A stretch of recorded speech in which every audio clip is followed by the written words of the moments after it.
My name is Jacob Morgan, the author of The Employee Experience Advantage, and you are listening to Paycom's HR Break Room.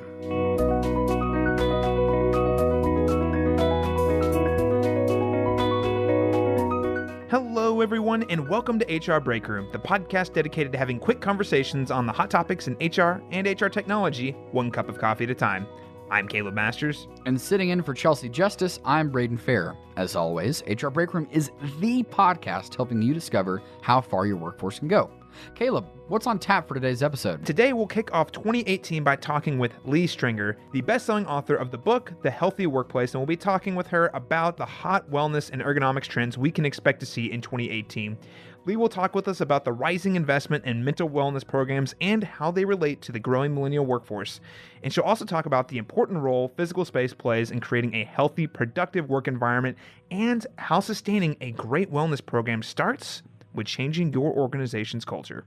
What a way to kick off 2018, and it sounds like Lee has a talk full of great information and actionable advice in store for us. Absolutely, Braden. I think we're looking at 2018. We just started the new year. I'm sure HR personnel are just like me and you. We've got New Year's resolutions we're thinking about. I'm wanting to drop, about 10 pounds off the scale and eat a little bit healthier this year. Yeah, I love the phrase new year, new me, and I'm sure that a lot of organizations are probably approaching that as well.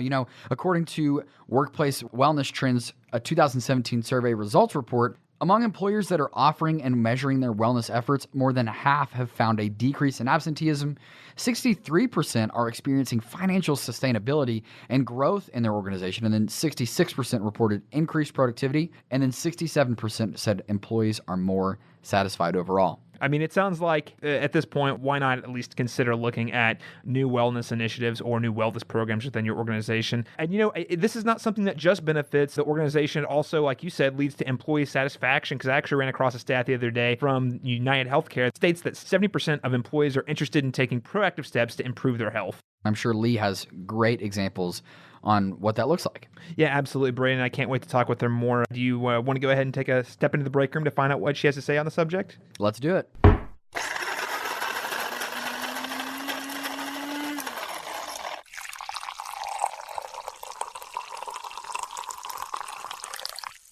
It is always great to be back in HR Break Room, especially for the new year, Braden. And I'm really excited about today's guest. Can you introduce us today? Of course, Caleb. Lee Stringer is a workplace strategy expert and researcher whose work has been covered recently by BBC News, The Globe and Mail, Fortune, CNN, and Good Morning America.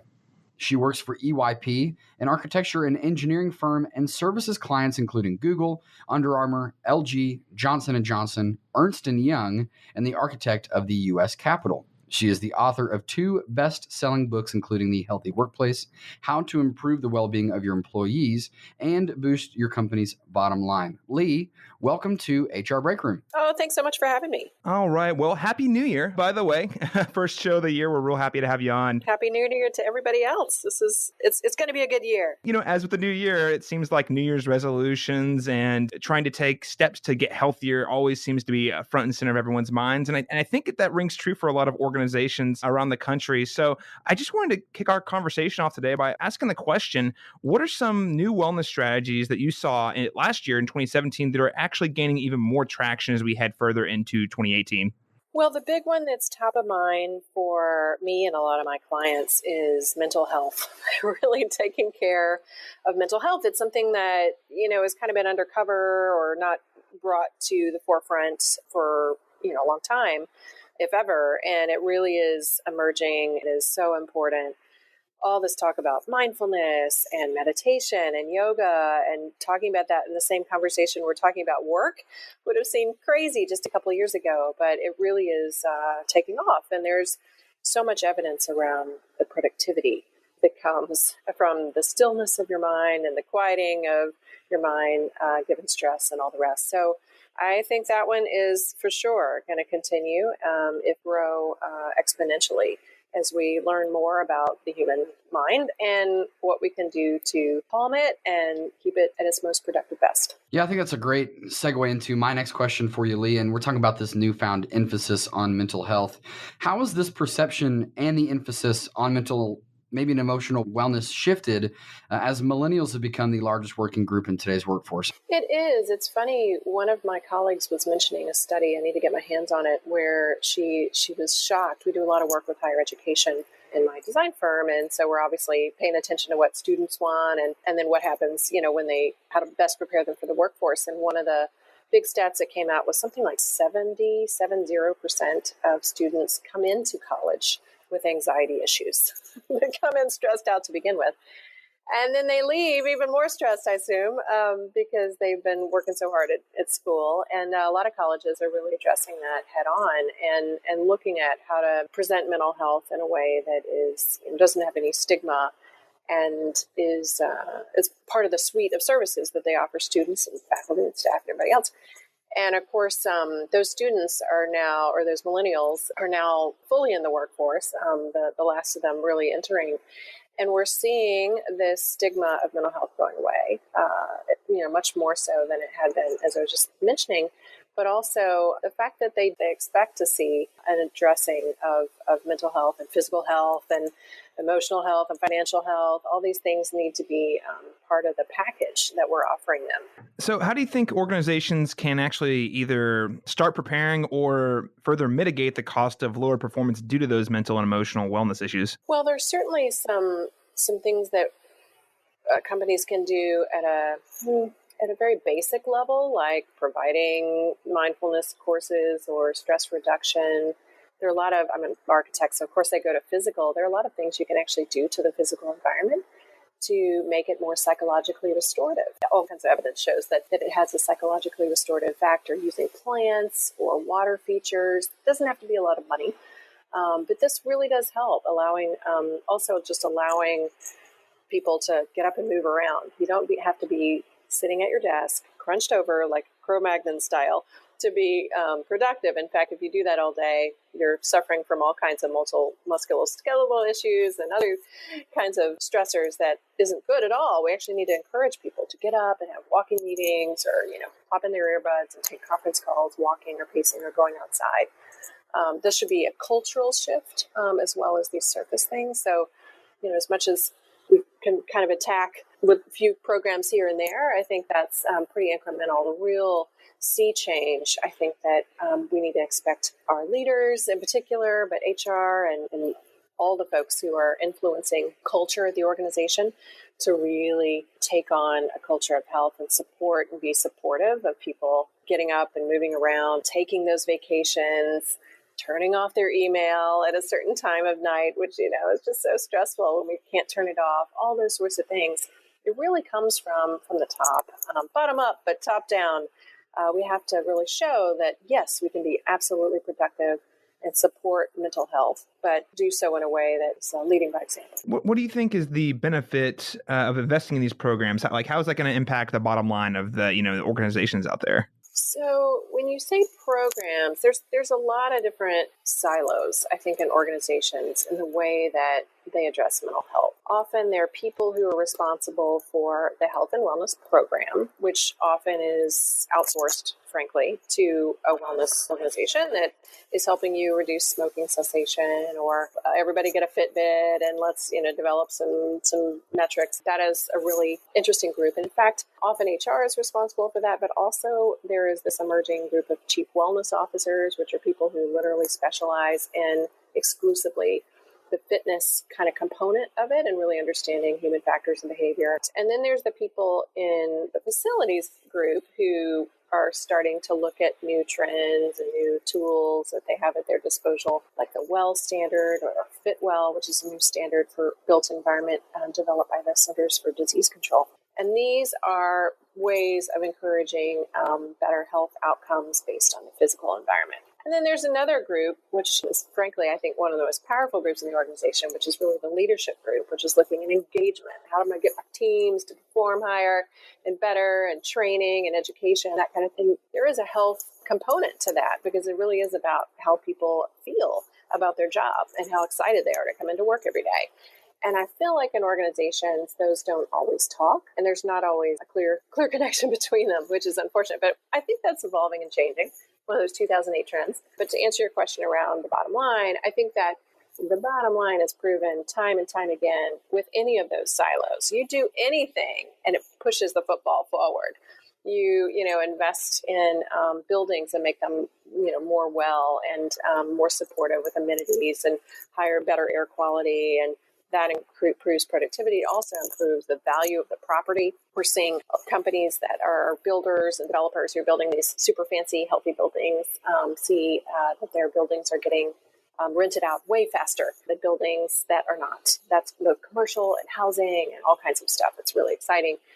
And, smart business, frankly. And then we're seeing in the health and wellness industry, companies that are really, or the wellness programs, as you were referring to them, I think a lot of those programs, particularly if they're well done, are seeing an ROI of like 6 to 1. I saw a really powerful study done by Catherine Baker a couple of years ago, looking at some really excellent study of lit review, kind of all the analyses around wellness programs and their payoff. It's really difficult to see that payoff right away, but we know it exists, right? We know it's there. And that's exciting. The other thing that's really exciting is companies that are really paying attention to the engagement piece as well as the health are seeing improvements in the top of the line in their revenue stream, not just cost reduction in healthcare spending, but in increased sales and increased, market share, which that to me is very exciting. And in fact, companies that I've been interviewing who are really, they get it, man. Their people are so motivated and so happy and they have what they need. They're supported. It's almost like a dirty secret. Like it's almost like they don't want to share too much with you because they are doing so well financially. Their turnover rate is so low that it's really almost something that you want to hide from others because it's such a complete competitive advantage. But it's companies like the Motley Fool, a company I've been talking to a lot, Next Jump, which is a tech company. But these guys are totally engaging their people and thinking about their health and wellness, not just from hey, let's do some yoga classes, but let's totally change the culture of our organization. They've figured out what runs their company. It's people, right? And if we get that people machine working like it should, we should be cooking with grease. That topic of engagement really is a hot one going from 2017, and we expect to see it even more so in 2018. Of course, I'd like to keep the discussion going with the side of the employers. When we talk about wellness initiatives, a lot of people like to keep it simple. So what are a few simple things that employers can implement in their organization to help build a healthier workplace environment overall? The workplace environment overall is, a combination of things. It's the work that people are doing. It's how excited and motivated they are about it, as well as the physical setting, as well as the kind of protocols about how work is done. And I'm finding that, at least in our organization, we did some work with Harvard School of Public Health, and we kind of did a little bit of a deeper dive to figure out, okay, well, what are some real specific things that within our organization that matter the most? Like we can invest in a lot of things, but which has the biggest impact to performance? And one of the things that we found was actually job control, about how, when, and where we get our work done. It was certainly about not overloading and workload, and are we allowing autonomy in how the work gets done? And we found that there was a higher correlation to job satisfaction and engagement and health based on job control over any other thing. There's a study that was done by a couple of researchers, Karasek and Theorel, and they looked at, I want to say the entire country of Sweden for like 10 years. But they were looking at just basically saying, let's look at all these different job types and look at how much control we allow or those folks feel like they have in their job and what that looks like. And what they found was that whether you're a CEO or a cab driver or a teacher or anything, the more control you had and how, when, and where the work got done, the less likely you were to have heart disease, which I thought was fascinating, but also the more productive people were from an absenteeism and a presenteeism perspective and other metrics that they quote. But I feel like we kind of get lost in, well, let's just buy a gadget or a widget, when really we kind of have to go back to the work itself and the amount of freedom that we're allowing our employees to have to be their best, because everybody works differently. Whether we want to admit it or not, it really is. Everybody has a different life situation. And figuring that out is difficult, and how to kind of work that out with teams often. But it seems to be the biggest bang for the buck. Autonomy and giving employees the ability to work in their best, most productive space. I think that's a great point. Now, What sorts of strategies do you think organizations can use to hold participants accountable to, those annual goals they put out, or, maybe some of those wellness programs they engage in? Are there any strategies out there for that? So there's a lot of research about carrot or stick. Do you encourage people to stay with programs by paying them, by giving them incentives, by giving them disincentives?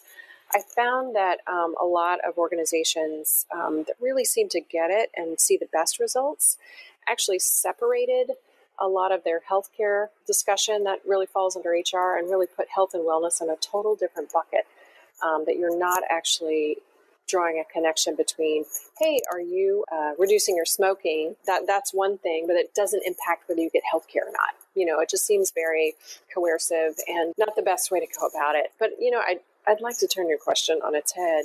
Really, it's a lot more on the employer. I would like to see employers accountable around sticking with a plan. And if the plan doesn't work or the program doesn't work, then finding a new program and engaging with people and actually making it a part of the culture. I find that often these programs feel like lipstick or something you're just adding on at the end of the day. It's not real. It's not really part of the program. There's not a lot of investment from the company. It's outsourced, something we do on top of our normal crazy day jobs. It's not something that really is part of who we are.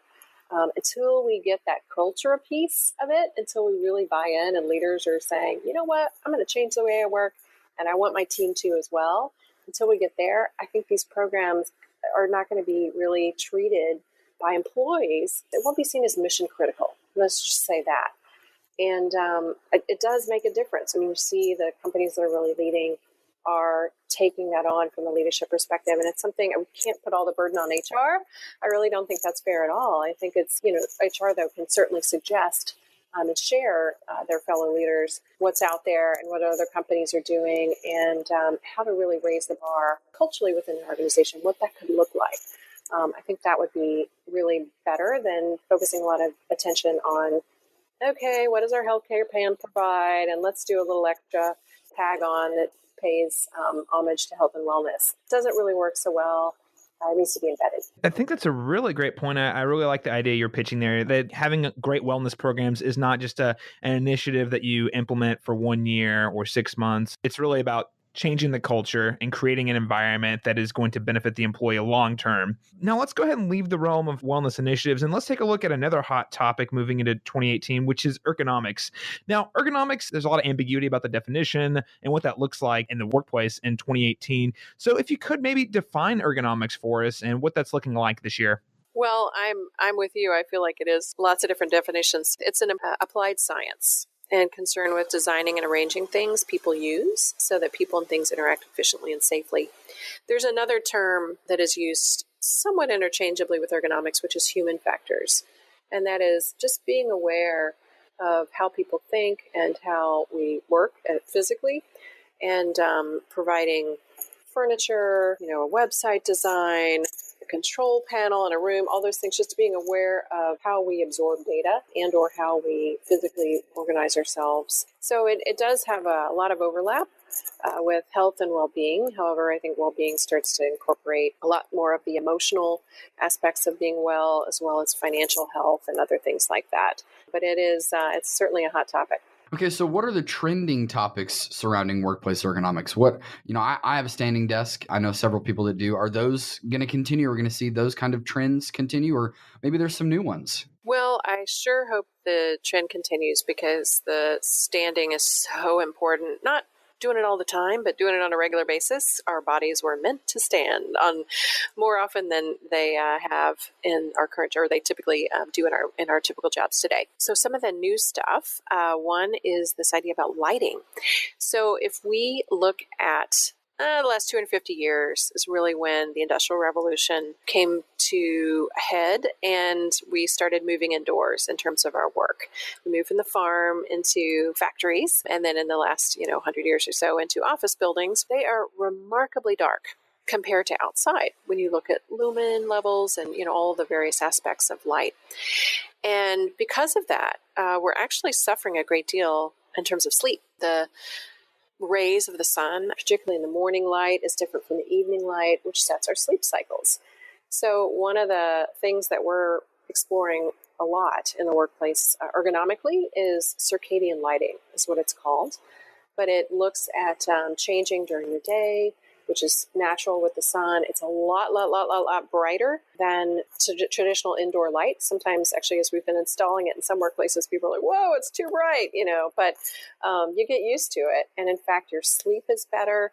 And people report almost immediately that they feel better. It just feels better to be in a room that is naturally lit like the sun versus like a fluorescent tube, as most of us have become accustomed to. So that's a really big one. I think also some of the big trends are the flexibility that we mentioned, being able to move around the office, leveraging that and just trying to untether ourselves from, I come into the office, I sit in this one desk every day, all day. That's going away. I think people are realizing, I don't have to sit here. In fact, I like this comfy chair right now, or I want to be in this quiet, zone to just hunker down and close the door for a little while, or I want to move into this cafe area because I really like the buzz.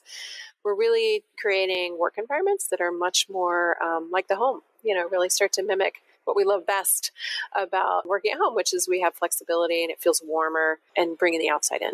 What do you see as some of the benefits and the challenges of implementing, some of these new ergonomics initiatives within an organization? Well, I think a lot of the changes, for example, the just two we were talking about, the sit-to-stand desk and circadian lighting, are not cheap, right? Those take a little time to buy the desk, to find the right desk, to, all the sorts of things you have to do in organizations to get things approved. And circadian lighting is pretty new, actually. We're still experimenting and figuring it out. There actually isn't a code or consistent language even used about how we describe circadian light. It's really kind of exciting, actually, for me, just to kind of see this field really emerging. So it's a lot of it's new, a lot of it's maybe more expensive, because you are having to replace desks over time, or put something on top of your desk or whatever. And that is definitely a hurdle. I would say that in the meantime, though, there's certainly some back to culture. There's some cultural things that we can do to encourage people to move around, even if you're sitting most of the time when you're at your desk, popping in those earbuds and going for a walk, like we were talking about earlier, or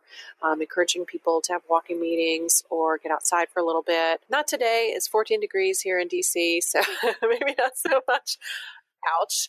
But it is sunny, and it's nice to kind of walk by the windows, get in a little bit of rays, and things like that. I think really can help to kind of build that ergonomic vocabulary, and build the culture, so that when you are ready to pull the trigger on new furniture or move somewhere where you can get new furniture, or make some investments in plants or water features or whatever, you're ready. Your workforce is already thinking about it. Okay, and I'm just curious, what do you see as the role for managers and maybe HR in actually implementing these changes? Well, I think that one of the great untapped resources in a lot of organizations is the employees themselves.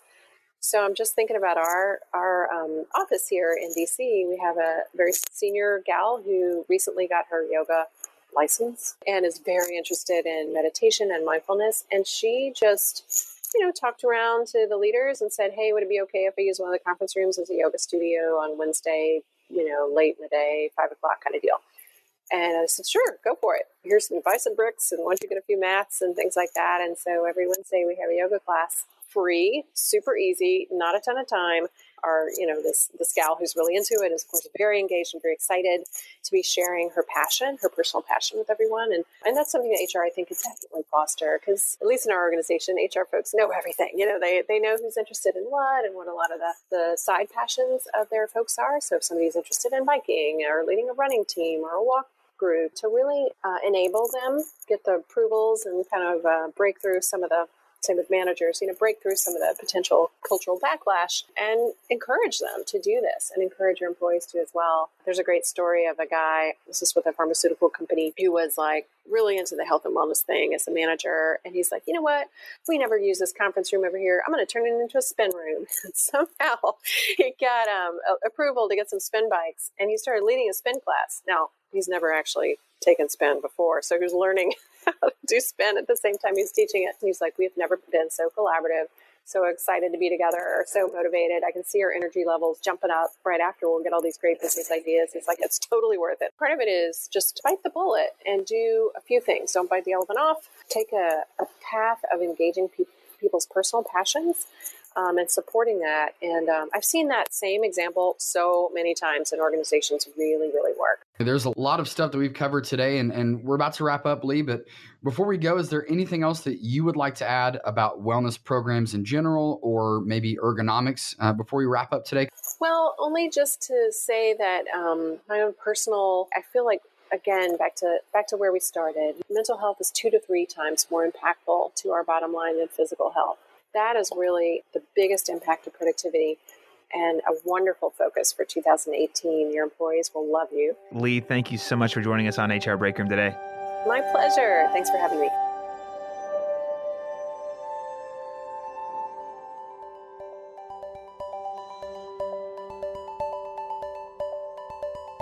Man, Braden, that was a really great talk with Lee. She dropped some really powerful insights on us today. One of the first ones that came to mind for me is how she talked about how there's a rising investment in mental and emotional wellness programs, largely related to the growing millennial workforce. I like how she pointed out that millennials have gone to elementary, middle, and high school, and even colleges where they've had guidance counselors or they've had professional counselors on site to help them through their mental and emotional health. And all of a sudden they get dropped into the workplace, so they expect the same thing. And it's not just a few of those students, right? She was mentioning 77% of students come into college with anxiety or some sort of stress. And as we know, millennials are making up or expected to make up 50% of the workforce by 2020, according to PricewaterhouseCoopers. That's not just a handful. That's a lot of workers in our workplace. Another point that she brought up was talking about designing and working in a more lively physical space that creates a more productive work environment. Employees do need to come and they need to be able to work in a place they feel comfortable. If you're in a spot where you feel comfortable, you're more likely to be productive and focused and feel like you're in your element. Exactly. You want to enjoy where you work. You spend a lot of time at the office, so it needs to be a place that, like we mentioned, that keyword, that is lively. And we mentioned that with Jacob Morgan too. He talks about that in his 3 aspects of creating a great employee experience. And there's obviously a trend here when we're talking about with someone else. And the big takeaway I have really had from today's talk is how a healthy workplace is not just about how many wellness initiatives HR can implement, but it's really about creating a work culture that values the employees' well-being and their autonomy. Yeah, she mentioned incentives are just at the surface whenever you're talking about creating that great environment for your employees. And incentives are great. We love getting free stuff. Yeah, it's the carrot and the stick, right? Though Exactly. Eventually, the carrot's got to get more and more and more every single time, right? When you talk about autonomy, that you're providing potential increase for job satisfaction for your employees. And of course, that's giving you that accountability, not only between the employer, but the employee back. And that's that conversation where you can open communication to increase wellness and keep on track with that. Yeah, absolutely. Ultimately empowering the employees to be productive. You know, Braden, I think this was a great conversation and actually the perfect conversation to kick off the new year. And I can't wait to share what else we've got in store for the listeners later this year. Okay, Caleb, what can listeners expect to hear in our next episode? Well, I'll share that in just 1 minute, Braden. But first, can you let listeners know where they can keep up with HR Break Room online? Absolutely. If you have questions, topic suggestions, or even guest recommendations for HR Break Room, contact us on our social media channels. For Twitter, that's @Paycom, or on Facebook facebook.com/Paycom. You can also email us at podcasts@paycom.com or head over to our website, hrbreakroom.com, to leave us a message in the contact form. Thanks, Braden. And if you're a returning listener, or maybe you're listening for the first time, and maybe your New Year's resolution is actually to listen to more podcasts, I'd also like to remind you that you can follow us by subscribing to HR Break Room on Apple Podcasts, Stitcher Radio, Google Play, or any of your other favorite podcast apps. Subscribing to HR Break Room will give you early access to brand new episodes that will be sent straight to your device. And if you've enjoyed this talk with Lee and would like to help us improve this podcast, please make sure to rate and review us on Apple Podcasts. Giving us your feedback will help us continue to make this podcast even better. All right, Caleb, we've had enough suspense. What can listeners expect to hear about in our next episode? Well, Braden, in our next episode, we'll actually continue our conversation on the emerging topics of 2018 by taking a look at workplace trends we can expect to see take off in 2018. I'll just say this, it's a very exciting time to be working in HR. Until next time, I'm Caleb Masters. And I'm Braden Fair. We can't wait to see you again when we return to the HR Break Room.